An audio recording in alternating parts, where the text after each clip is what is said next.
Good morning, Knicks Nation. Today is Monday. It is Monday, the 23rd day of January 2023, 23. I hope you're all safe and healthy and that you had a good weekend and a safe and healthy weekend. There were many incidents, but there were also mass shootings this weekend, and I hope you weren't involved and your loved ones weren't involved in any of that, and that you're all healthy and safe today. Blessings upon those that work in the healthcare field, along with the first responders who every day, like this weekend, were out trying to save lives, and those that pick up garbage for us to keep streets and sidewalks, parks, wrecks clean, disease-free. Those also that make deliveries of food and water and mail for our convenience. Double blessings on the men and women out here trying to help rescue, deliver, and recover the children and teenagers that are the victims of child molestation and pedophilia. The victims also of pornography, child pornography. The victims also of prostitution, child prostitution, human trafficking, and sex slavery. Double curses on the perpetrators. Double curses on the profiteers, and double curses on those perverts that create this heinous industry. Finally, blessings upon the homeless. There are nearly 600,000 men, women, and mostly children, and increasingly elderly, without roofs over their heads in the streets. Millions around the world, similar or worse conditions, and blessings upon them, for theirs is the kingdom. There was a basketball game yesterday, and if anyone was on my live podcast yesterday, we kind of expected the Knicks to lose this game. We were already missing MitchRob, and then at close to game time, it was announced Emmanuel quickly was going to be out of the rotation or out of the game. Wasn't going to be able to play, and there was a pattern. We're seeing a pattern, okay? And don't think that Thibodeau and his staff don't see it. They see the pattern. We see the pattern. What's the pattern? Well, against the Hawks on Friday, the Knicks were in the game, battling, going back and forth into the third quarter, and then the beginning of the fourth quarter, Hawks made a run, closed the game. Same thing happened yesterday. The Knicks were down 17, came all the way back to take a lead, and they were back and forth during the third quarter. Third quarter ended 88 all. Then all of a sudden, Toronto goes on an 11-0 run, closes the game. Now, I noticed in both games, but it was very clear yesterday, what a certain issue in this pattern. I noticed in the third quarter, both Friday and yesterday, the Knicks started trapping the opponent. They started trapping. So, for example, yesterday they were trapping Scotty Barnes. They were trapping Fred VanVleet, and also for most of that third quarter, it wasn't the starters in the game. It was backup, in the game. I think they put RJ in there with them, or might have had Randall in there with them, but it was backup. And so they were trapping, and what that did was caused. And the key thing with the trap was, they were causing Toronto, whoever it was, usually it was Fred VanVleet or Scotty Barnes or Siakam, to get rid of the basketball. Then they would recover back to their positions for defense, and that created multiple stops for the Knicks. And for some reason, they stopped doing it in the fourth quarter. Now, I don't know why. I don't know if it was because Brunson wasn't in there when they were doing it, and then he was in there when they weren't. I don't know if that's the case. If that is the case, it's a simple fix. Then Brunson just has to recognize what's going on and start trapping, okay? And then getting back to his man. Because for some reason, they stopped doing it. And both games, when they stopped doing it, yesterday was so clear, they stopped trapping, and all of a sudden Scotty Barnes was backing RJ Barrett down to the basket or taking somebody off the dribble and getting into the lane. And then Friday, it was DeJounte Murray doing the same thing. And it was not just because these guys are good. They are good. This is the league, but you got to get the ball out their hands, right? And that's what the Knicks were doing in both instances in the third quarters, but stopped doing in the fourth quarters. I don't know what it is, but I think I'm pretty confident it will be addressed. And it's a major issue, because if you were to just look at the first three quarters of both games, the Knicks actually were gaining momentum in both games. They came back in both games. They were in both games, and they could have won both games. But the fourth quarter is a different game in both of those, both the Hawks game and the Toronto game. And so it was the same pattern. Offensively, we don't have any problems offensively. We just don't. I mean, not that they shot the greatest, yesterday, but it wasn't. I mean, look, the Knicks had 30 assists yesterday. They had 30 assists yesterday. Toronto had 21. Toronto out rebounded the Knicks on the offensive board, 17-14. Again, this is where Mitchell Robinson is really, his absence is really hurting us. He is top 2 or 3 in the entire NBA in offensive rebounding. And so when you're missing that guy, there's a reason that he's special in that regard. Anybody just can't do it. Otherwise, everybody would do it. So the only way to help with that is you're going to have contributions from other players. And I see the Knicks trying. They're really trying. Julius Randle, again, 19 boards yesterday. Sims, 7 boards. Barrett, 7 boards. Grimes, 5 boards. They're trying to get in there. Toppin only played 11 minutes yesterday, but he was shooting lights out yesterday. He hit 3 3-pointers. And then, of course, he had the breakaway dunk of that speed of his, I don't know. I don't know how he's going to do this. He played Fournier 21 minutes yesterday. I don't know. But to me, the key thing in Toppin and Fournier were in the game when they were trapping like that. They were doing a lot of trapping in the third quarter. And so was Grimes. They substituted Fournier for Grimes. And because Fournier could give you defense only for a couple minutes at the most. And then Town did the right thing, substitute Grimes back in there once he got a blow, and they started doing trapping. They're going to need a lot more of that, okay? And that's the adjustment I feel is getting ready to come. Sims is getting more acclimated to in the starting unit. It's going to take a minute. It's only his second game starting. He played 28 minutes on Friday. He played 33 minutes yesterday. He played really, really good both games. He only had 2 personal fouls. He is really learning a lot. He's spending a lot of energy trying to learn the defensive side of the basketball and play. And that's what he still was 5 for 5 from the field. He scored 10 points. He's trying his best. RJ at the critical moment in the fourth quarter was a disaster. He had 3 turnovers, but they were all very close in time in that critical times. Some dumb turnovers, man. Tom called timeout, and I didn't see it, but I was hoping he would get all up in RJ's behind that one because he lost the ball a few times. And I'm not giving you guys a cue to start crapping all over RJ for his whole career because he had a bad game with those turnovers, a bad 5 minutes. He actually scored 30 yesterday, and he was 10 of 18 from the floor, 4 of 8 from the three-point line, and 7 boards, and 5 assists. So it wasn't that he had a bad game, but he had a bad, 2 minutes or a minute and a half in the fourth quarter at a very crucial time. And so that was tough. Grimes played tremendous defense.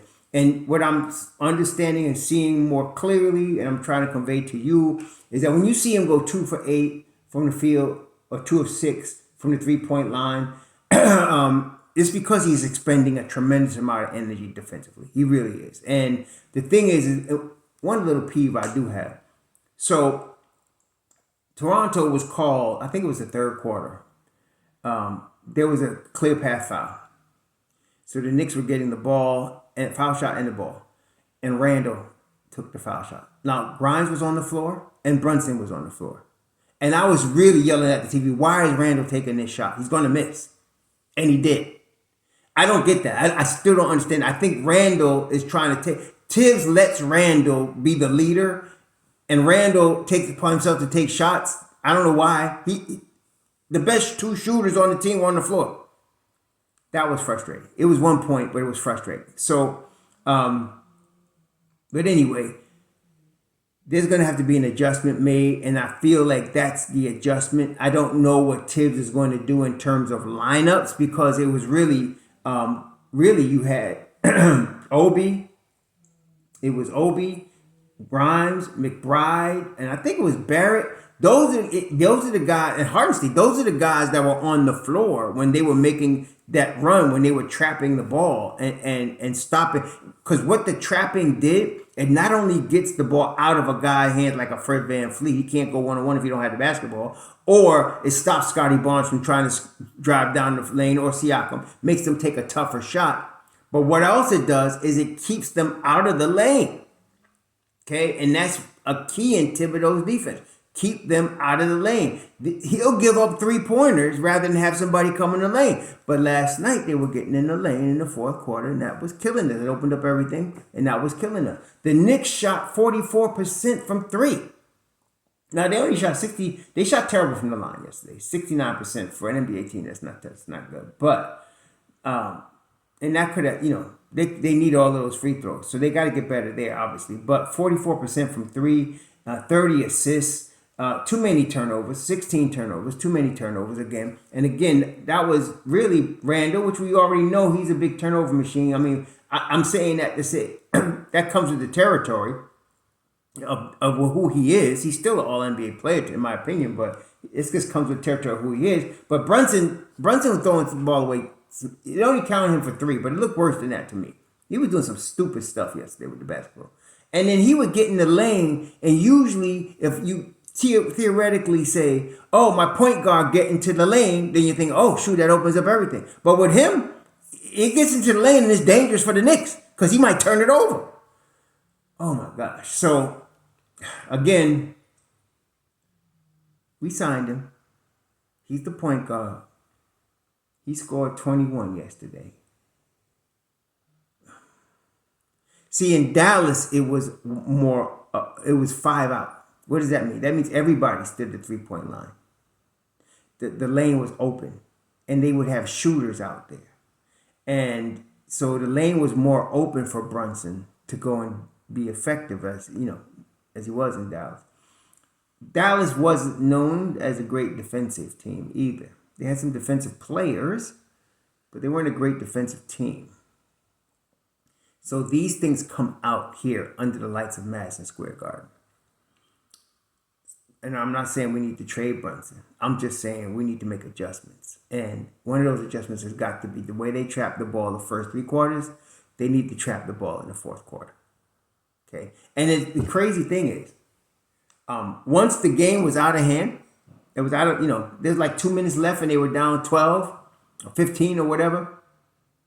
Then they started trapping. I don't know. I don't know. Anyway. There's got to be adjustments made, and I feel like there's going to be adjustments made. If I saw it, I'm sure the Knicks coaching staff saw it, and I'm sure Tibbs saw it. It takes them a couple of games to adjust. And like I said, you have to give Sims time to adjust to being the starting center for the Knicks. He's doing a tremendous job. You want to keep him doing that. I like the minutes distribution. 48 minutes for the 5 spot, right?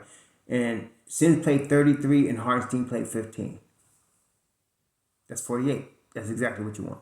See? Sims played 15, Sims played 33, Hardenstein played 15. And when MitchRob comes back, I expect Hardenstein to be out of the rotation.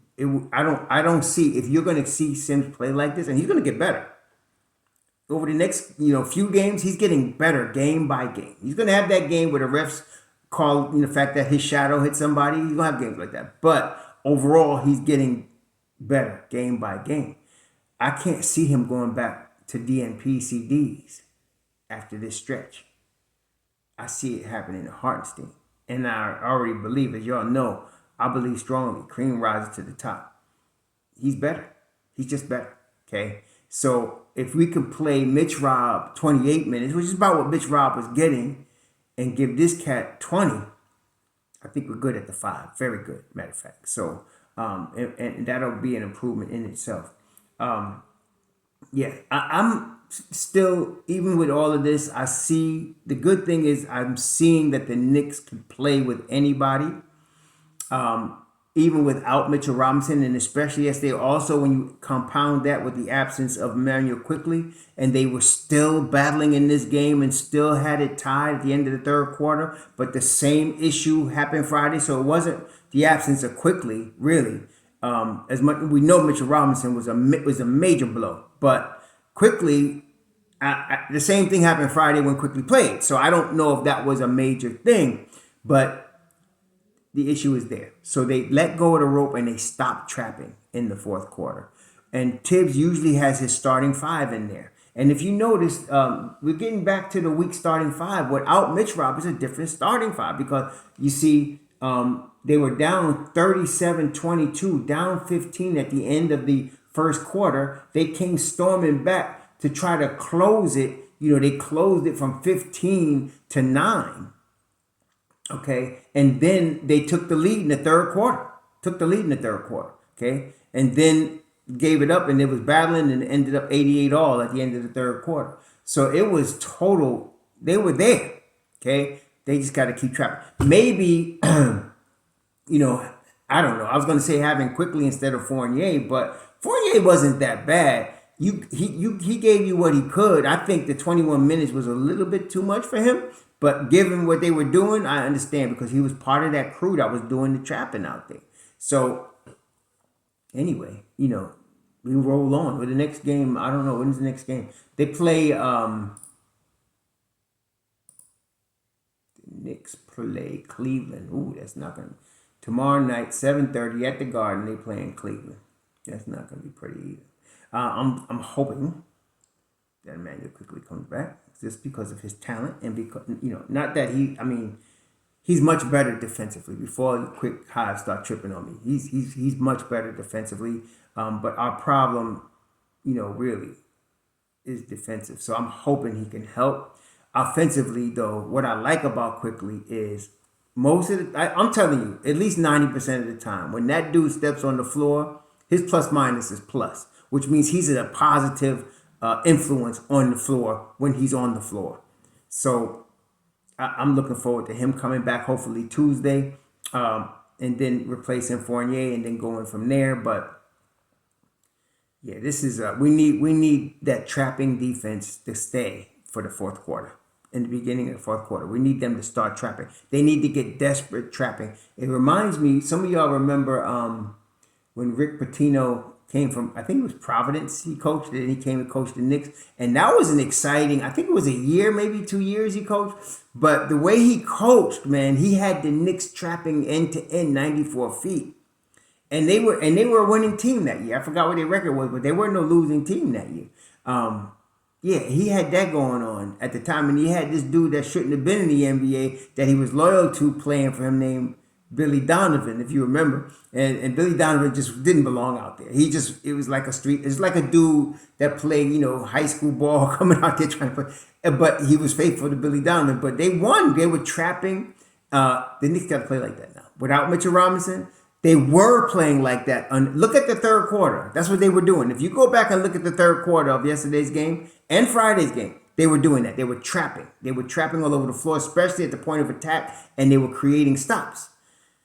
But then they stopped in the fourth quarter. I don't know, but they got to keep doing it. So we'll see what happens.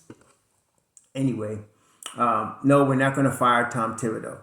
No, we're not going to fire Tom Thibodeau. No, they're not going to fire Tom Thibodeau. Get over it. He's going to be here. He needs to be here, and he's going to be here for his 5-year deal. This is year 3.